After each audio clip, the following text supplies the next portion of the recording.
Bismillahirrahmanirrahim. Assalamualaikum warahmatullahi wabarakatuh. Alhamdulillah bertemu kembali dengan saya Ibu Rosida dalam pembelajaran IPS kelas 8 dengan materi keunggulan dan keterbatasan antar ruang dalam permintaan, penawaran, dan teknologi. Keunggulan suatu ruang atau daerah merupakan kelebihan yang dimiliki oleh suatu ruang atau daerah tersebut, sedangkan keterbatasan merupakan kekurangan yang dimiliki oleh suatu daerah ataupun wilayah. Keunggulan dan keterbatasan pada suatu ruang dipengaruhi oleh dua hal. Yang pertama, potensi sumber daya yang dimiliki. Kemudian yang kedua, perbedaan teknologi yang dikuasai. Indonesia merupakan negara yang memiliki sumber daya alam yang tersebar di seluruh wilayahnya. Bisa kita lihat pada tabel berikut ini, mulai dari Aceh hingga Papua memiliki sumber daya alam yang begitu banyak dan berbeda-beda. Sumber daya alam yang tersebar di Indonesia ini memiliki manfaat yang sangat besar bagi kehidupan manusia. Sumber daya alam ini merupakan keunggulan yang dimiliki Indonesia yang mengakibatkan munculnya penawaran beberapa produk hasil produksi Indonesia. Dengan adanya penawaran beberapa produk ini tentunya akan memunculkan permintaan dari negara lain atas produk Indonesia. Adanya penawaran dan permintaan akan produk mengakibatkan adanya aktivitas perdagangan. Perlu Ibu ingatkan kembali bahwa permintaan adalah jumlah barang dan jasa yang akan dibeli atau diminta pada suatu tingkat harga dan waktu tertentu, sedangkan penawaran adalah jumlah barang atau jasa yang ditawarkan atau dijual pada tingkat harga dan waktu tertentu. Wilayah Indonesia yang memiliki potensi kekayaan sumber daya alam begitu besar ini merupakan keunggulan yang tentunya menawarkan peluang ekonomi yang menjanjikan, terutama dalam aktivitas perdagangan. Dari contoh di atas tadi dapat kita lihat bahwa setiap daerah itu memiliki potensi yang berbeda-beda.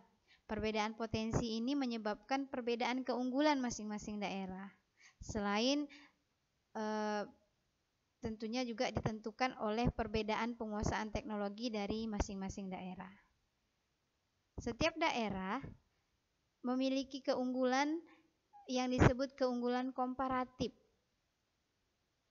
Keunggulan komparatif adalah keunggulan yang dimiliki oleh suatu daerah atau negara karena memiliki keunggulan lebih besar pada suatu barang dibandingkan daerah lain. Sedangkan daerah lain memiliki kelemahan atau keterbatasan yang lebih kecil pada barang yang lain.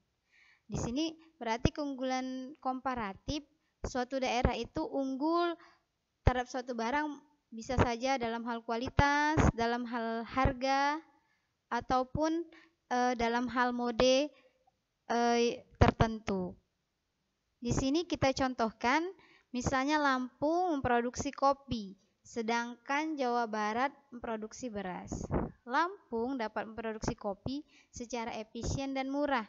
Demikian pula Jawa Barat dapat memproduksi beras secara efisien. Dengan demikian, Lampung memiliki keunggulan komparatif dalam produksi kopi karena dapat memproduksi kopi secara efektif dan lebih murah, dan Jawa Barat memiliki keunggulan komparatif dalam produksi beras karena mampu memproduksi beras secara efisien dan murah.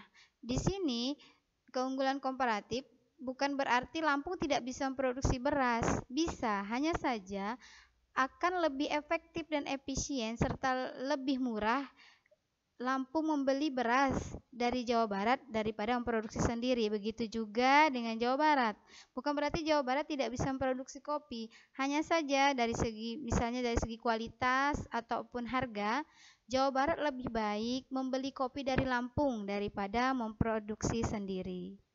Dalam ilmu ekonomi, dari contoh Di atas, perdagangan kedua daerah tersebut yaitu Lampung dan Jawa Barat akan saling menguntungkan jika bersedia bertukar kopi dan beras.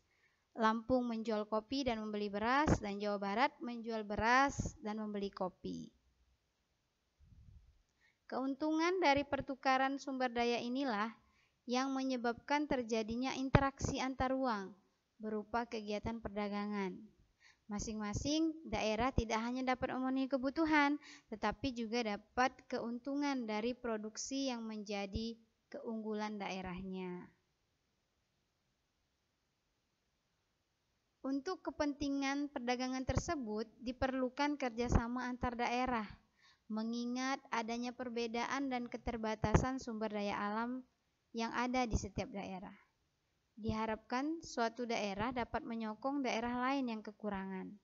Hal ini juga dapat mempererat integrasi atau kesatuan antar daerah di Indonesia, yang pada gilirannya menghasilkan persatuan dan kesatuan. Oleh karena itu, dapat kita simpulkan, keunggulan dan keterbatasan antar ruang menyebabkan terjadinya interaksi antar ruang. Salah satunya berupa permintaan dan penawaran melalui aktivitas perdagangan yang dilakukan oleh pelaku-pelaku ekonomi. Atau dengan kata lain, kebutuhan dan permintaan dapat tercipta berdasarkan ruang. Lokasi di mana seseorang berada dapat menciptakan kebutuhan dan permintaan yang berbeda. Hal ini karena ruang yang berbeda-beda atau lokasi yang berbeda-beda, daerah yang berbeda-beda, itu memerlukan kebutuhan yang berbeda pula. Hal ini tentunya menciptakan permintaan yang berbeda.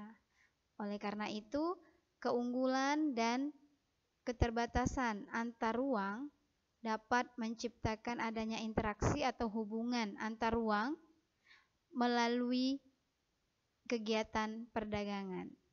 Demikian pembelajaran kita hari ini. Ibu akhiri. Assalamualaikum warahmatullahi wabarakatuh.